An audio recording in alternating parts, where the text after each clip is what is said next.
특별하게 우리가 전도하는 게 아니라 우리의 삶을 통한 관계 전도.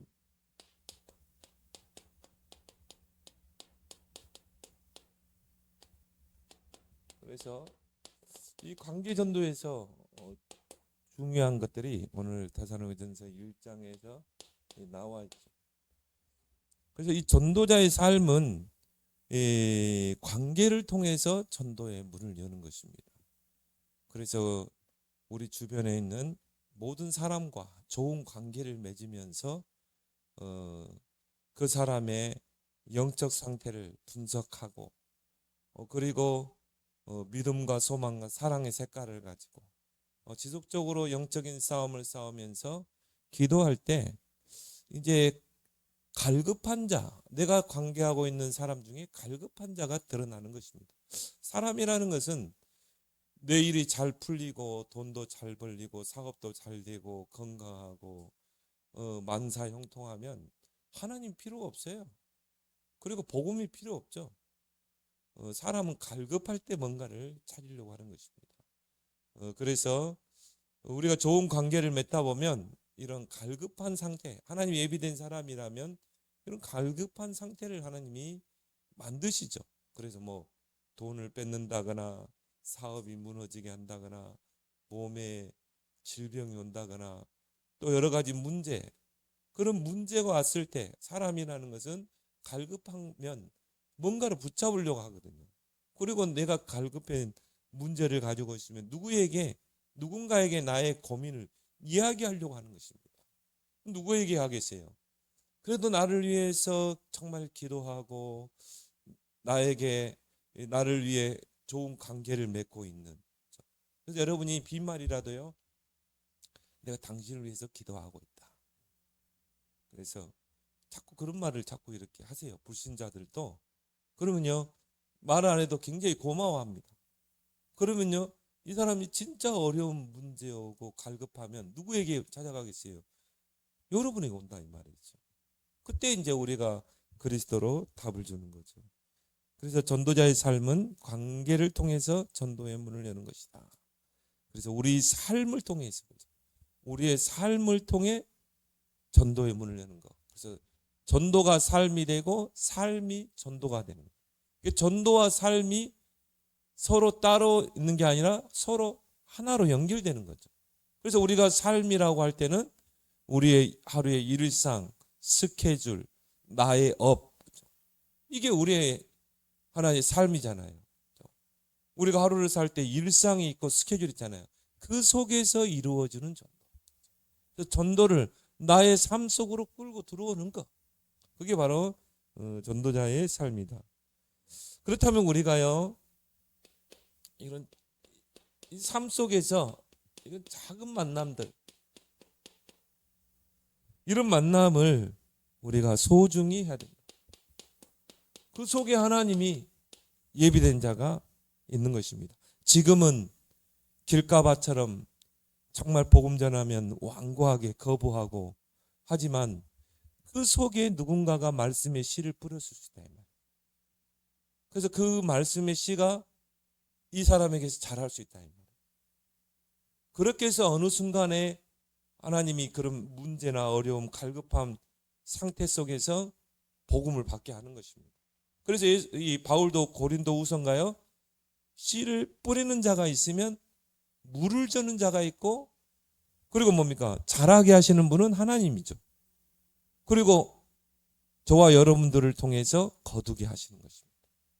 그래서 내가 이 사람에게 막 복음 전하는 이 사람이요, 막 눈물을 흘리면서 예수를 막 영접했다. 뭐 그것 때문에 너무 막 의시되고 할 필요도 없어요. 누군가가 이 사람에게 어느 때에 복음을 심을 수 있다. 근데 이 사람 마음밭에 이게 한 기퉁이에 이 복음의 씨가 들어갈 수 있는 것입니다. 그래서 모든 건 다 하나님이 하신 것이다. 그래서 우리가 때를 얻든지 못 얻든지 복음을 전파하는 것이, 우리가 복음을 전파하는 것은 우리를 만나는 사람 마음밭에 씨를 뿌리는 것이다. 복음의 씨를 우리, 그래서 불신 남편들에게도요, 불신 가족들에게도 시간만 되면 복음을 툭툭 떨어뜨려야 돼요. 그래서 눈물을 흘리며 씨를 뿌리는 자는 기쁨으로 단을 거두리로다. 우리 작은 만남 우리가 소중히 여기고, 이제 우리 항상 기억할 것은 모든 사람은 문제를 가지고 있다. 그럴 수밖에 없죠. 창세기 3장 아래에 있는 인생은 문제 없는 인생이 없어요. 근데 이걸 다 뭡니까? 감추고 있고 숨기고 있는 것입니다. 없는 척. 무속인들 딱 만나보면요, 자기는 문제 없대요. 그리고 당신은 뭐 다른 사람 뭐 다 이렇게 보잖아. 그리고 당신 상담해 주는데 당신도 문제 없겠네. 내가 그러거든. 자, 무당한테 당신은 문제 없잖아. 뭐 다 보이는데 당신 뭐 이렇게 하면은 돈 잘 벌리고, 당신 찾아오는 사람 다 그런 사람 아니야. 근데 오히려 더 문제가 많아요. 자녀에게 문제 와 있고요. 가정 안 깨지는 가정이 없고, 자기에게 뭐 신병이 와 있고, 더 심각한 문제 감추고 있습니다. 그래서요, 결국 뭡니까? 창세기 3장 인생 아닙니까? 이 관점으로 봐야 된다. 불순종의 죄로 인해서 하나님을 떠나 있는 상태인 것입니다. 그럼 결국 뭡니까? 마귀에게 소속된 거죠. 그래서 모든 문제의 근본 원인, 우리가 창세기 3장이라는 말은 여기서부터 모든 문제가 시작됐다는 거 아닙니까?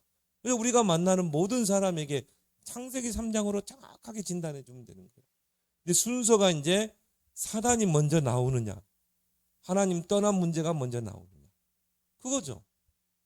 그래서 이 사람이 막 영적으로 시달리고 귀신에게 시달린다 이 말이에요. 그럼 창세기 3장 중에 뭡니까? 사탄에 대해서 강하게 선포해야 되죠. 당신을 괴롭히는 존재가 사탄마귀다. 눈에 보이지 않지만 당신이 지금 사단에게 붙잡혀 있는 거다. 영적 문제는 뭐냐? 하나님을 떠나 사단에게 붙잡힌 문제다. 그래서 이거는 병원에서 의사가 해결할 수 있는 게 아니다. 이거는 영적인 병이다. 그 사단의 존재가 누군가 쭉 이야기하죠. 사단의 이력서. 원래는 천사였는데 하나님을 대적한 자. 요게 이 최초의 인류를 무너뜨렸다. 그 지금 당신을 붙잡고 지금 누르고 있는 거다. 그럼 당신에 왜 이런 문제가 왔냐? 당신이 하나님을 떠나 있기 때문이다. 그러면서 우리가 자라는 물고기는 물속에, 나무는 땅에. 그게 생명의 원리. 당신이 지금 하나님 떠나서 이런 문제가 온 거예요. 모든 문제의 근본 원인은 바로 창세기 3장이다. 그래서 이 땅에 모든 인생은 다 창세기 3장 인생 아닙니까? 문제 없는 인생이 없어요. 그래서 에베소 2장 1절에 3절에 보니까요, 하나님 떠난 자의 영적 상태를 잘 설명했잖아요. 뭡니까? 영이 죽은 영이다. 허물과 죄로 죽었다. 그거는 뭡니까? 영이 죽어버린 것입니다. 죄가 들어오면서부터 영이 죽으니까 어떻게 돼요? 하나님의 영은 떠날 수밖에 없는 거죠. 그 죽은 영 가운데 사단이 이제 이 사람을 주관하고 있는 것입니다. 세상 풍속을 따르고, 그리고 공중의 권세 잡은 자 따랐으니. 근데 결국 하나님 떠난 인생은 수고하고 무거운 짐을 지고 살 수밖에 없죠. 그리고 우리를 만나는 모든 사람은 갈급하다는 거. 하나님 떠난 자체가 갈급이잖아요. 마치 물고기가 물을 떠난 것처럼, 근본을 떠난 것처럼 하나님을 떠난 인생은 세상적인 걸 아무리 채우고 채워도요, 이 갈급함을 채울 수가 없습니다. 그렇죠? 마치 그거는 내가 목이 마른데 이 바닷물을 마시는 것과 같다. 그러니까 이 갈급함을 채우기 위해서 뭡니까? 세상적인 오만 것을 다 막 이 손에 쥐어도 결국은 갈급함을 채울 수 없다. 왜 그렇습니까? 창세기 3장, 6장, 11장 인생, 이 함정에 딱 빠져있기 때문에 저는 이 12가지 가지고요, 모든 사람은 다 진단할 수 있어요. 그러니까 뭡니까? 사도행전 13장, 16장, 19장. 이 틀에 딱 갇혀가지고 결국 네피림이죠. 무속, 점술, 우상, 이거 네피림 문화 아닙니까? 흑암 문화. 여기에 딱 틀에 갇혀가지고 절대 못 빠져나옵니다. 그러다 보니까 뭐예요? 불신자에서까지 이 올무에 딱 갇혀 있는 것입니다. 갈급할 수밖에 없는 거죠. 그래서 누가복음 16장에 보면 이 부자 보세요. 한마디로 뭐 세상적인 거 다 가진 사람이잖아요. 그러니까 뭡니까? 매일 술 파티하고 친구들 불러서. 근데 결국은 이 갈급함을 채우지 못하니까 매일 술 파티하고 늘 향락에 빠지고. 그러면서도 뭡니까? 복음은 부인하고. 그래서 죽어서 들어가요? 지옥으로 가는 인생. 지옥에 가서 영원히 후회하는 인생. 또 성경에 뭐 많이 있겠지만 이 사울왕을 보세요. 악신이 들려가지고 얼마나 시달립니까? 막 공황증에 시달리고요. 마음의 두려움 때문에, 불안 때문에. 그러니까 너무 영적으로 시달리고 공황증에 시달리니까 어떻게 했습니까? 공황증은 다른 게 아니라 늘 내 마음이 불안하고 뭔가 두렵고 그게 공황증이거든요.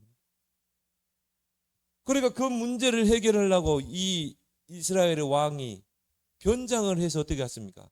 엔돌에 신접한 여인을 만나러 가잖아요. 저 엔돌에 무속인이 하나 있는데 용하다는 거예요. 그러니까 왕이요 몰래 변장을 하고 밤에 그 신접한 엔돌 여인 무당을 만나러 가잖아요. 얼마나 갈급했으면 그랬겠어요.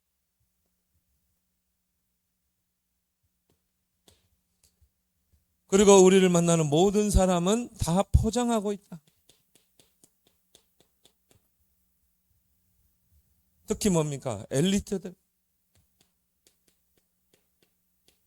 지성인들. 근데 이런 사람들이요, 영적 문제가 더 많습니다. 다 숨기고 있는 거예요.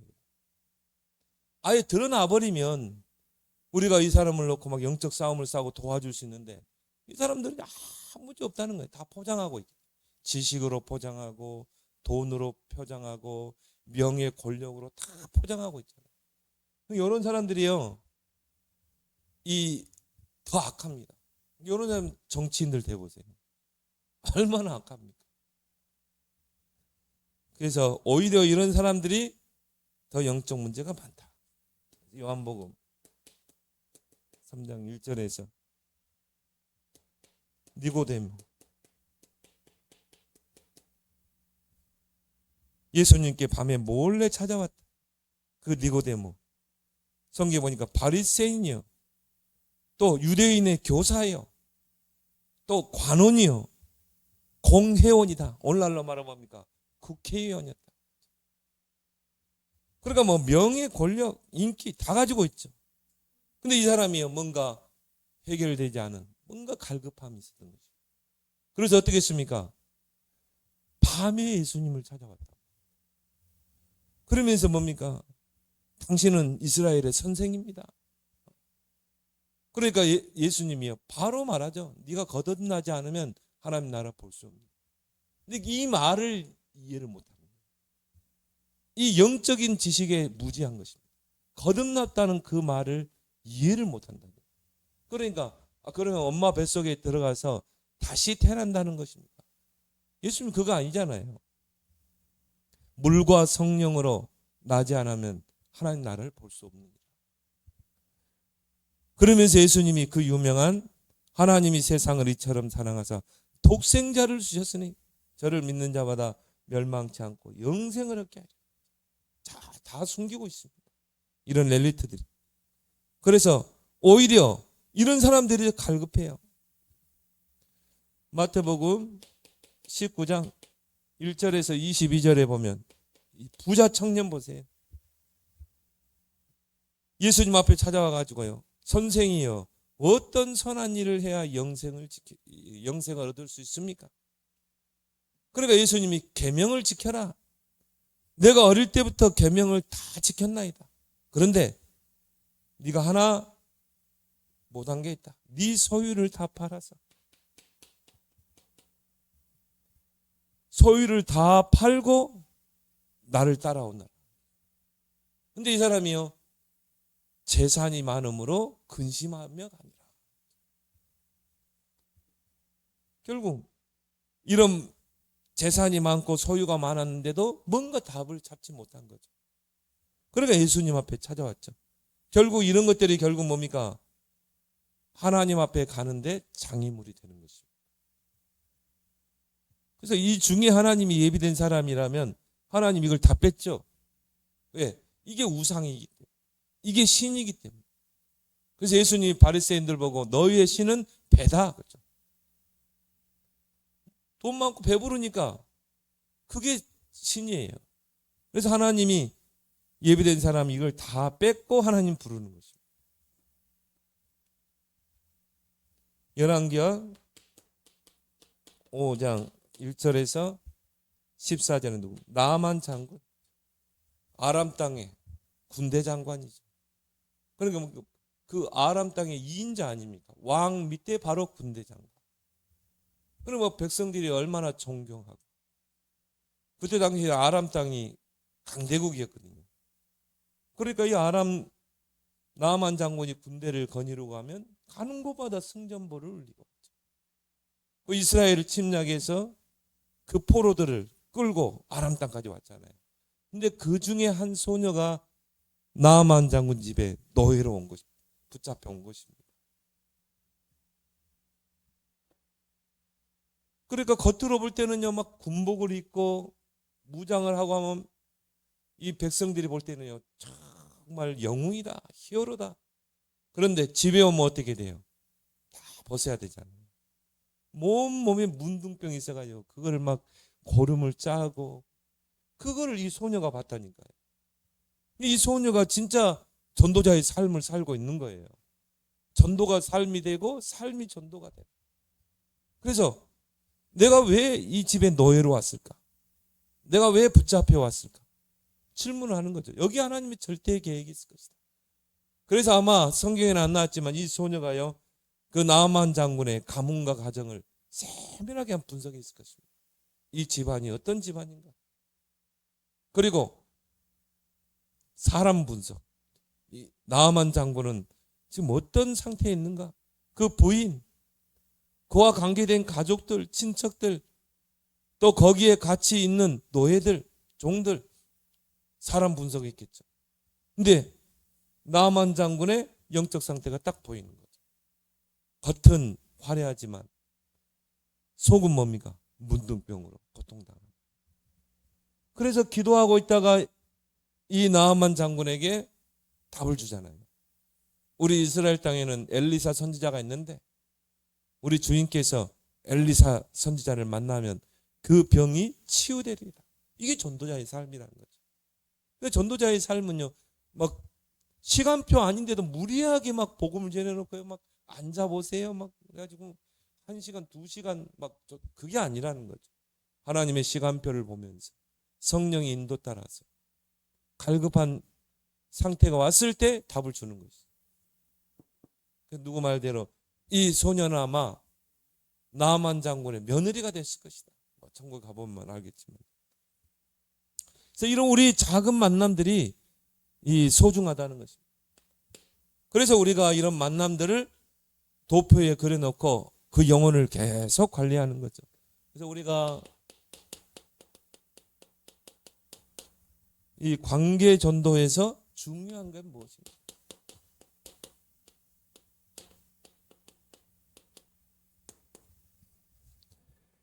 자, 여러분들 항상 기억할 것은요, 관계 대상자 중에 하나님이 창세 전에 선택한 자가 있다.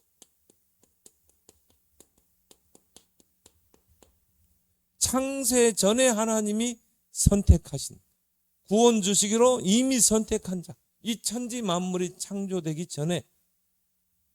그래서 바울은 에베소 1장 이 구원의 은혜를 생각하면서 뭡니까? 찬송하리로다. 그러면서 하나님이 우리를 창세 전에 택했다. 그 말은 뭡니까? 하나님의 손 안에 있는 자가 있다.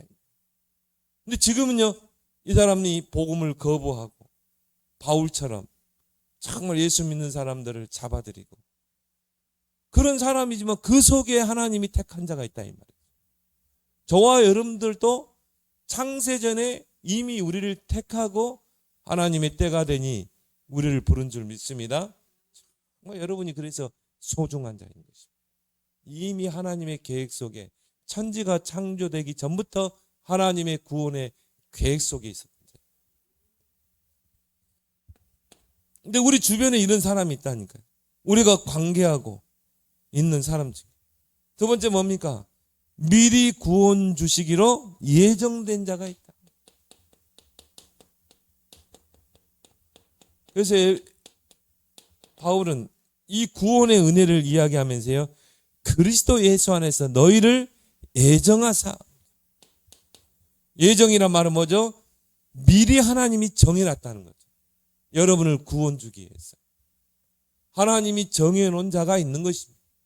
지금은 길가밭같이 복음 전하면 완강하게 거부하지만 그 속에 예정된 자가 있다. 그렇기 때문에 우리 뭡니까?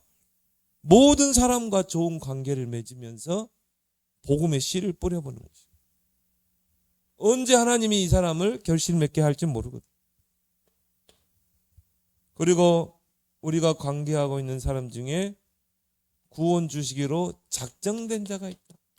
이제 시간표가 된 자가 있다 이 말이에요. 작정된 자, 사도행전. 그래서 영생 주시기로 작정된 자는 다 예수를 믿더라.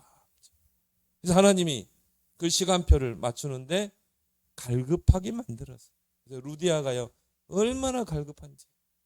바울이 강가에서 복음을 탁 던지니까 루디아가 어떻게 했어요? 나를 주 믿는 자로 알거든. 내 집에 들어와 유하라. 아까 전했던 그 복음을 다시 전해달라는 것입니다. 이런 시간표가 된 사람이 우리 주위에 있다. 근데 우리는요, 그 관계 속에서 조금만 틀어지면 어떻게 합니까? 그냥 관계를 끊어버리잖아요. 그게 아니라 오랜 시간을 가지고 우리가 관계하면서 영혼을 관리할 수 있어야 돼요. 그러면서 뭡니까? 하나님의 구원 섭리 속에 들어와 있는 자가 있다. 하나님의 구원 섭리, 이 속에 들어와 있는 자가 있다. 자, 사도행전 9장에 보면 바울이죠. 그 누구도 바울이 구원받을 줄, 예수 믿을 줄 한 명도 상상을 못했어요. 왜? 예수 믿는 자들을 잡아들이는데 앞장섰던 인물이거든요. 스데반 집사가 유대인들에게 돌에 맞아서 사형 선고 당할 때 그 증인으로 누가 섰습니까? 바울이 섰거든요. 근데 이 바울이요, 사도행전 7장에 보면 스데반 집사가 마지막 순교하기 전에 장편의 설교를 합니다.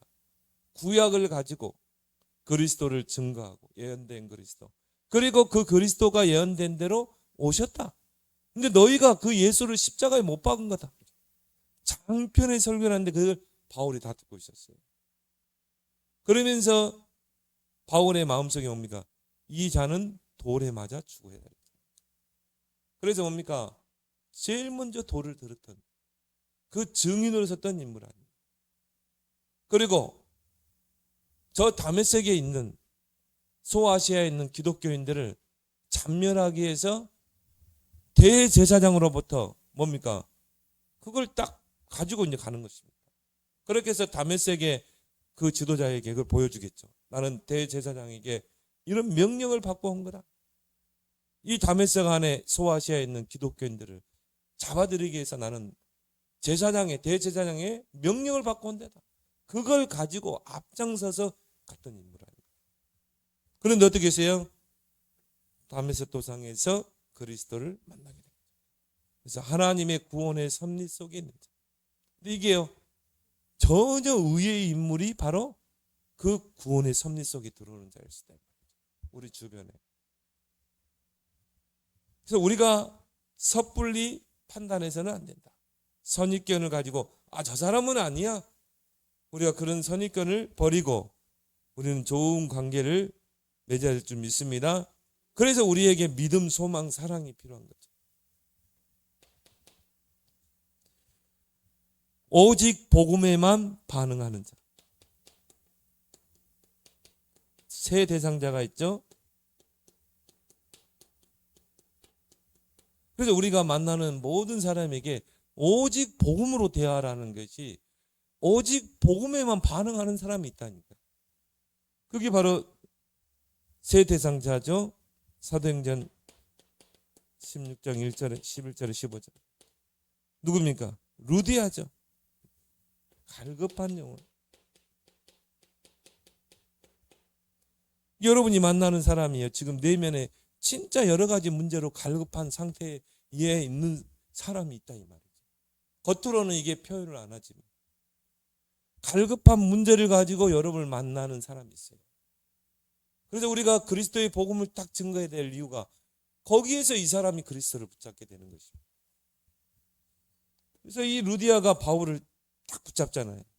사도행전 17장 1절에서 9절에 누굽니까? 충성된 자.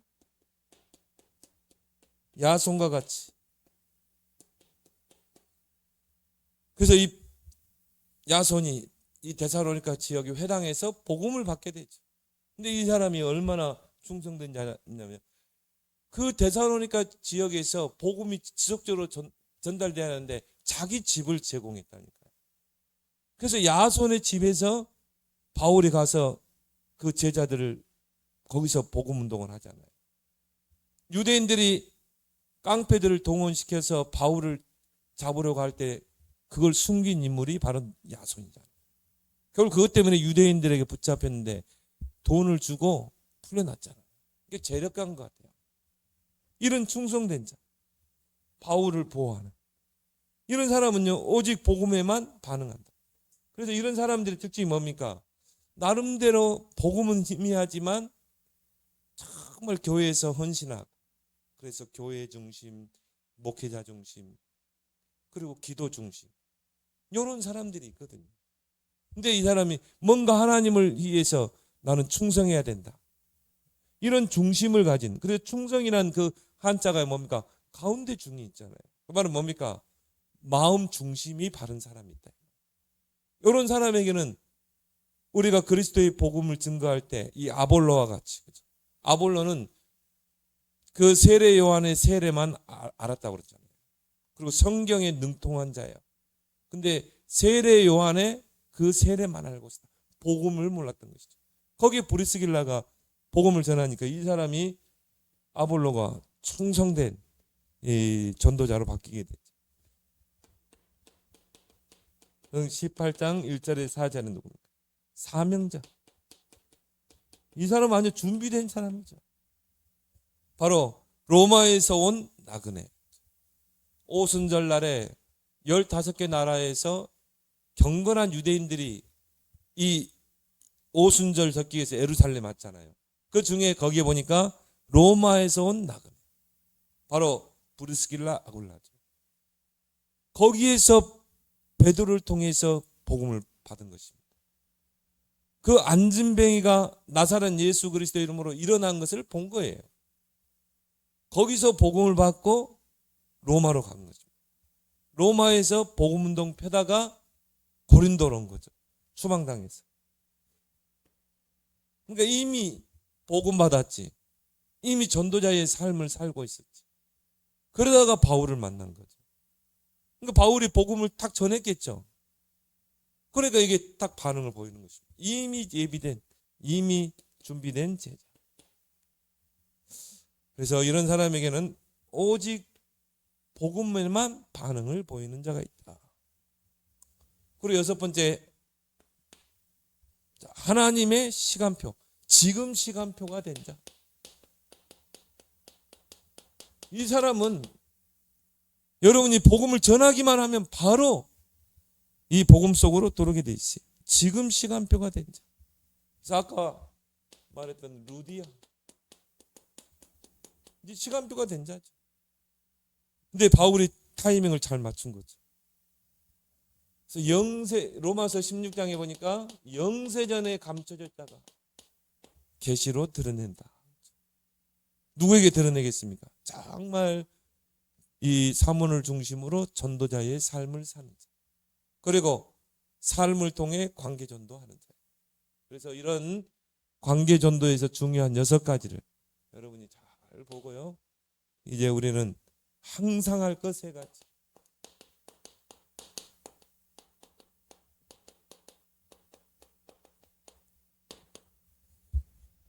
뭘 항상 해야 되는가? 항상 질문할.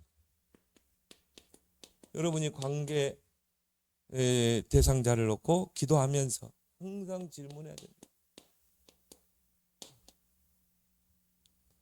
자, 관계 대상자의 필요가 뭘까?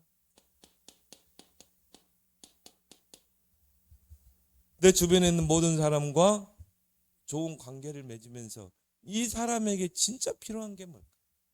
여러분이 관계 도표에 이름 올려놓고 그 영혼을 관리하면서 이 사람에게 진짜 필요한 게 뭘까? 이거를 항상 질문해라. 그래서 이 질문하는 게 기도예요.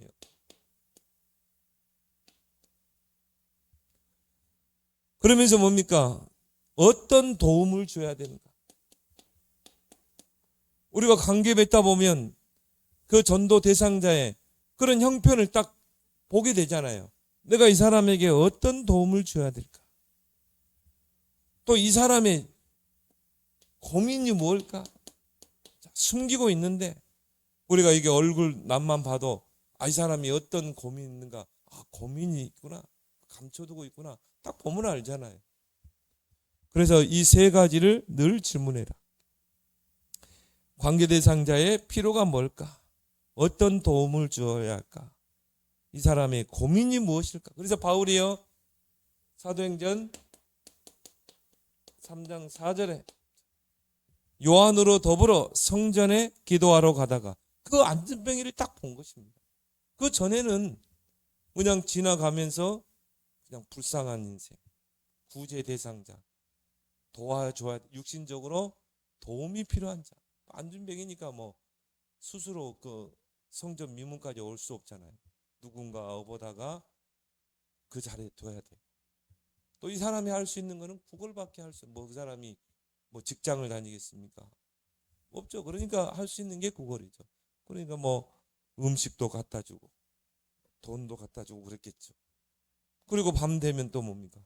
이 사람을 또 집에까지 데려다 줘야 돼.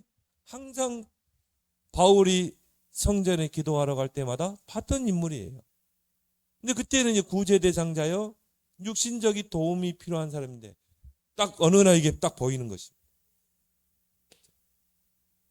이 사람에게 정말 그리스도가 필요하구나. 그래서 뭡니까? 주목해서 봤다. 이 사람에게 진짜 필요한 게 뭘까? 이 사람의 진짜 도와줘야 될 부분이 뭔가? 주시해서 주목해서 봤잖아요. 그러니까 딱 그 베드로의 고백 속에 나오죠. 금과 은은 내게 없거니와 내게 있는 것으로 너에게 주노니 나사렛 예수 그리스도 이름으로 일어나 걸어라 그랬잖아요. 그 말은 너에게 그게 필요한 게 아니야. 너에게 봉사, 너는 내가 봉사받아야 할 대상자, 구제받아야 될 대상자, 복지 대상자, 그게 아니라는 거예요. 물론 베드로가 금과 은을 줄 수 없겠어요? 충분히 줄 수 있겠죠. 근데 이 사람에게는 그것보다 그리스도가 필요한 거죠. 예수 그리스도 이름으로 일어나 걸으라고 그랬죠. 그래서 항상 이런 질문을 해야 돼요. 두 번째 우리가 항상 할 게 뭡니까? 항상 우리의 동기를 점검하라.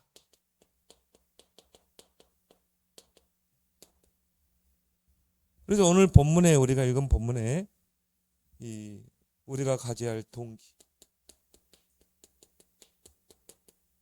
3가지죠. 믿음, 소망, 사랑.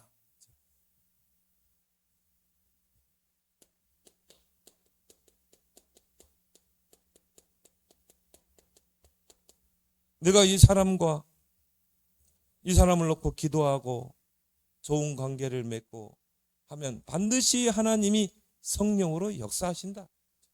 그 믿음이 있으면 어떻게 합니까? 지속적으로 관계 맺고 이 사람을 도울 수 있겠죠.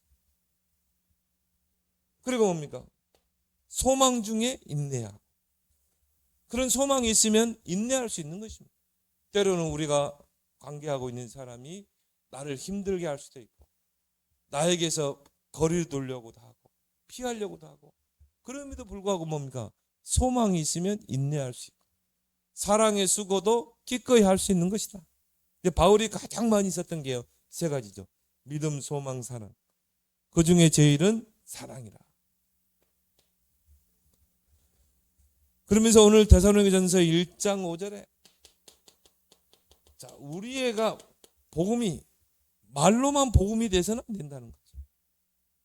그래서 5절에 이는 우리 복음이 너희에게 말로만 이른 것이 아니라 능력과 성령과 큰 확신으로 된 것이다.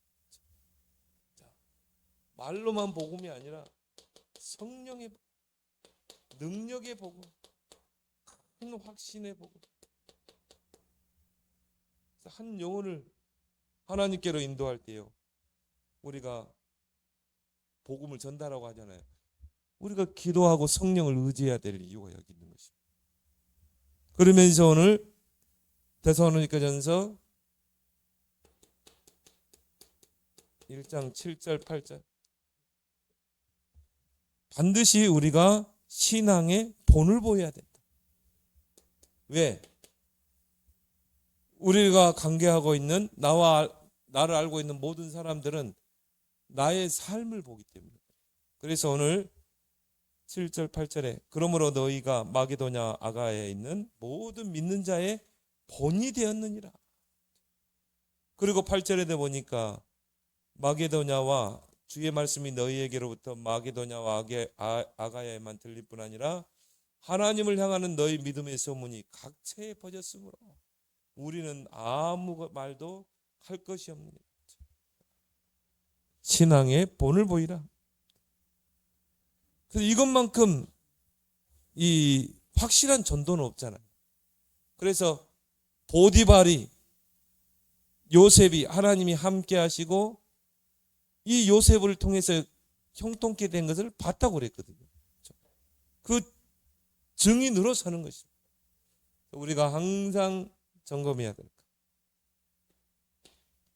우리가 100마디를 하는 것보다도 한마디에 딱 불신자에게 대상자에게 감동을 딱 줄 수 있어야 한다 이 말이에요.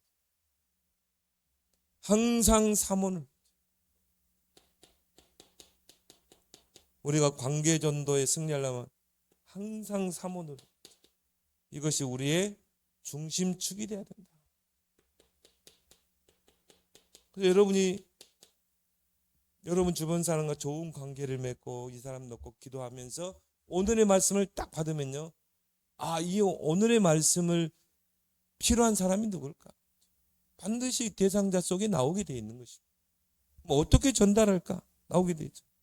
그래서 항상 사모늘이 준비되어 있어야 됩니다. 바로 사모늘이 우리의 중심축이 돼야 됩니다. 그래서 오늘의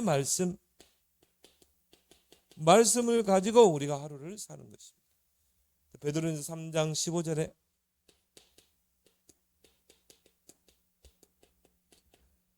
너희 속에 있는 소망에 관하여 질문하는 자들에게 항상 대답할 것을 준비하라. 항상 대답하라. 그래서 저는 오늘 이 말씀 기도처 아침에 딱 하면서요, 세계 선교 딱 이걸 붙잡았거든요. 요셉에 대해서 쭉 이야기를 하더라고요. 요셉이 노예로 팔려가고 누명 쓰고 감옥에 가고, 근데 이미 요셉은 세계복음화의 언약을 붙잡은 자입니다. 그러니까 그게 하나의 세계복음화로 연결되는 과정이었다는 것이죠. 결국은 그걸 통해 요셉을 통해 총리가 되고 세계복음화했잖아요. 그래서 그 언약을 딱 붙잡고요, 정말 내가 이 세계복음화, 세계 선교에 대한 그런 이 메시지를 전달해야 되겠다. 근데 오늘 딱 보니까요, 오늘 강의더라고요. 중앙아시아 5개 나라, 러시아권에서 제자들이 딱 들어왔어요. 그러면 이 메시지를 전달할 수 있는 기회다. 그래서 오늘의 말씀을 가지고 모든 만나는 사람과 대화하라. 대상자도 딱 정했어요. 선교에 대한 가슴이 없는 자. 정말 이 나의 선교, 내가 가슴에 담고 기도하는 그 선교지와 선교사가 가정이 없다. 그런 사람 만나서 내가 팀사하게 하겠다. 그래서 오늘의 말씀을 가지고 정말 기도하면 반드시 대상자 중에 이 말씀을 받을 자가 나오게 되는 것입니다. 오늘의 기도, 그리고 오늘의 전도, 오늘의 말씀을 가지고 전도 계획을 세우는 것입니다. 그래서 우리가 이 말씀, 기도, 전도 속에서 항상 우리가 말씀 성취, 기도 응답, 전도 역사를 체험하는 여러분 되길 바랍니다.